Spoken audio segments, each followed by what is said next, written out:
Okay, I'm going to talk about China's Belt and Road Initiative. So, to give you a little background, there are 150 nations that are part of this initiative, and China's leading the way. Okay, they're making investments to build roads throughout mostly the East, and in that process, they are expanding, trade routes. Right? They're expanding economic ties. Okay, there are only around 200 nations in the world. Okay, 75% of them are part of this initiative. Okay, what does this mean to the average person in the United States? Well, most people in the United States look at this and they say, "Oh, great, China is expanding their power, right? They're gaining influence." That's the narrative that the West pushes in the mainstream media. They push this narrative that China is trying to control people. Okay, and yet the United States has 800 military bases throughout the world. Okay, the United States is building more military bases right now. China's building roads. Okay, what's the difference between these two scenarios? Okay, well, you don't gain control by expanding economic ties. You gain control by building military bases. Okay, if you're expanding economic ties by building roads, you are helping the people you're building roads for as well. Okay, you're not helping anybody by expanding a military industrial complex and instilling your puppets into their political systems. That's what the US does. Okay, China is doing the complete opposite. China is in effect, China is a collectivistic nation, right? They champion collectivism.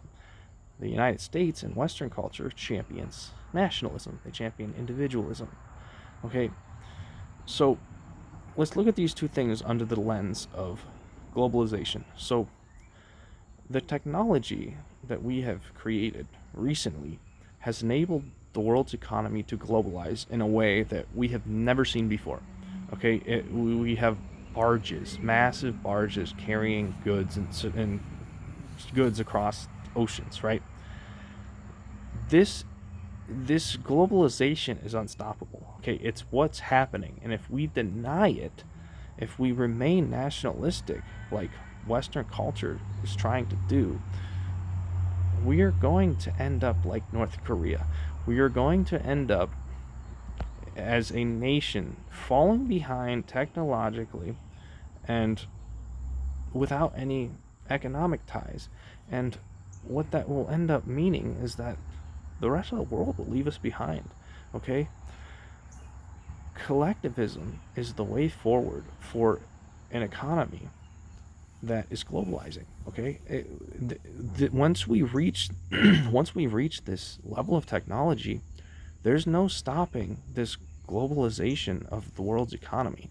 It is going to happen one way or another, and if we continue to try to control people with a military industrial complex, what's going to happen is we are going to be left behind. They are going to choose the nations that are building roads for them. They're going to ally with those nations, and there's like this competition between the G7 nations and the BRICS nations, right? The BRICS nations, I think, just a couple years ago, passed the G7 in GDP or economic output, right? And what are they doing in response to that? They're building roads. The United States and G7 has and NATO, they've been building military bases with their economic power. What is the difference between those two things? Can we compare those logically? We have to understand the implications of forcing nations with military power to your will versus expanding economic ties by building roads.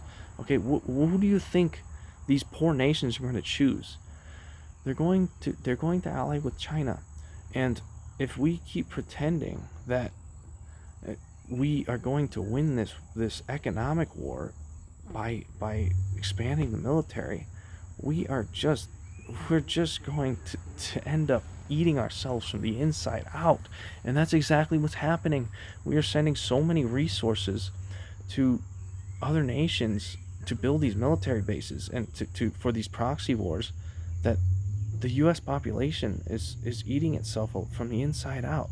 Okay, we're the crimes going up, the violence, we're killing each other, we're killing ourselves, we're becoming increasingly obese, depression's skyrocketing, anxiety. We're getting sick because we are falling into this individualistic mindset, and it's killing us again.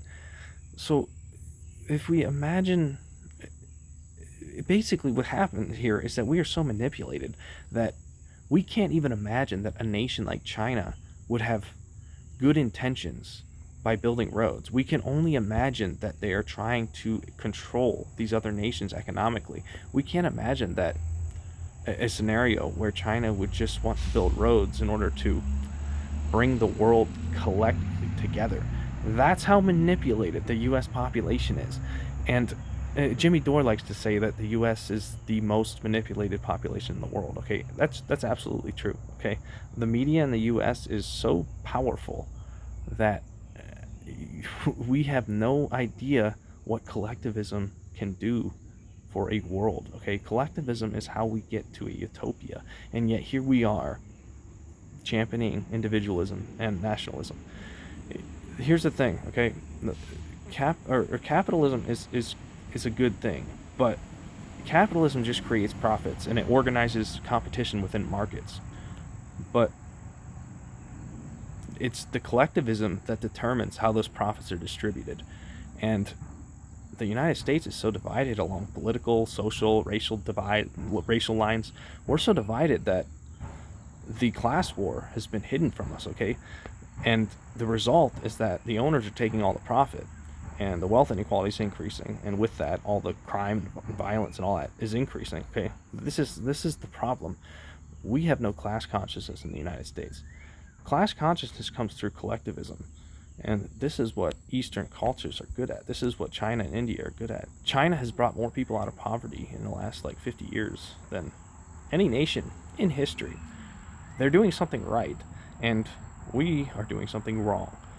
So if you think you're an independent person because you have a farm in your backyard and say you built your own well, say you're completely off the grid, if you think you are an independent person, you are just not looking at the whole picture. Okay, your ability to farm, your ability to grow a well or to build a well and to live off grid, that was given to you by your ancestors. Okay, your ancestors handed down wisdom, they handed down knowledge to you that enables you to do those things.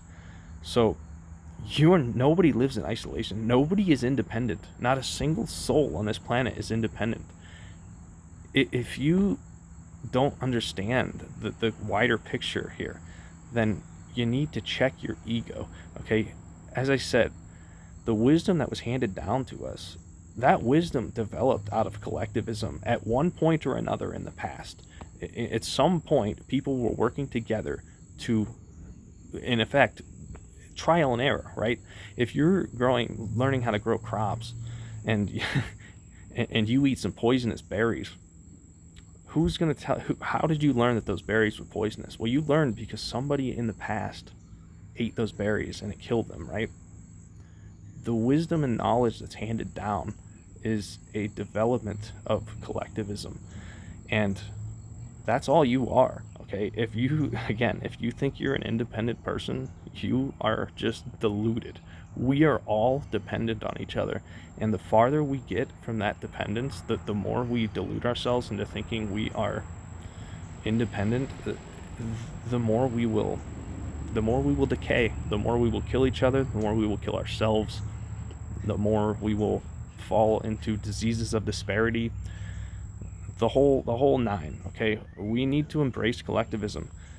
The best thing that the US could do to prove that they have good intentions going forward, and in effect to try to ask for forgiveness for all of their war crimes, is to turn these military bases into humanitarian aid stations, okay, and to join the Belt and Road Initiative. And what'll happen is, hopefully after a few generations,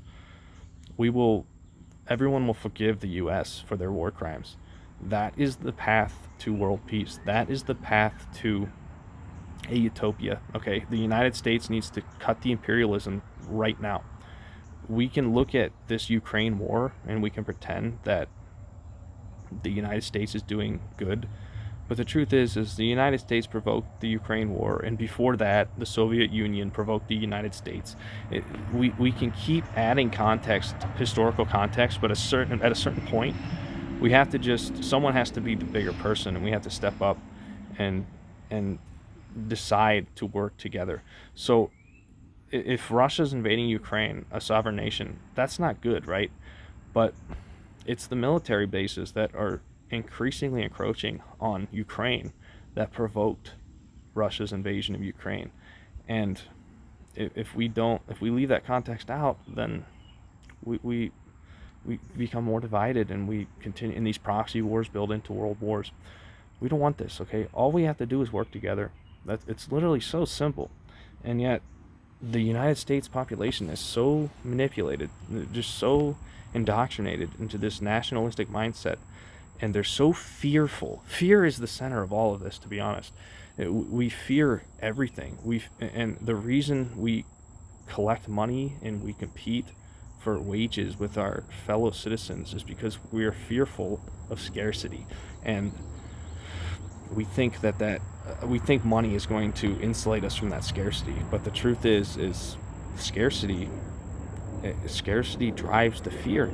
So if you're collecting excess, you're creating scarcity elsewhere, and that scarcity is going to create violence, and that violence is one day going to come knocking at your door because you decided to live with too much excess. Okay, it's circular logic. This greed is circular logic. Greed is driven by fear. Fear justifies greedy behaviors, and greed creates scarcity elsewhere that eventually knocks on your door. Okay, eventually your neighbor needs food, and if you're the one who has the food, they're gonna come knocking. So we need to encourage collectivism. We need to stop thinking we are all independent and we're all this egotistical mindset is killing us. Okay, so best solution for the US going forward: deconstruct these military bases, turn them into humanitarian aid stations, take them into Africa, help feed people, help build roads, join China's Belt and Road Initiative. And because we're such a rich nation, we can become a big funder of that Belt and Road Initiative as well. It's these wealthy nations that have to lead the way. And if we allow China to lead the way, and we hide behind our borders and with our weapons and build these military bases, the entire world's going to come for the US, and we're going to lose. So give that a little thought. Thanks for watching.